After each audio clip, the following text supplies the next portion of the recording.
Hello सांग मैंने आज आपणकर प्रियर मेगा धारावाहिक बड़ बोहूर आज अध्याय आपण मैंने समस्त देखा पाइबे। आरती रूम रे बसी कांदुथिबे कारण तांको सहित बहुत बड़ धोखा होई बाहागर हो जाइथिला। तापरे आयुष सेठी को आसीजिबे आउ आयुष को देखी आरती कहिबे तमे अरे तमे एठी कौन करूछ।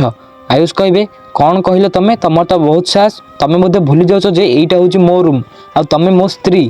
तापरे आरती कहिबे कौन कहिलो अरे कौन कहिलो तमे ए हे कौन गोटे कदर्य स्मेल होउची। तापरे आयुष कहिबे मु जानिथिली जे तमे रहिले झमेला हबो सेथिपई मु मो मुंडरे तेल लगेकी आसीथिली आउ एते गपनी चुपचाप जाओ।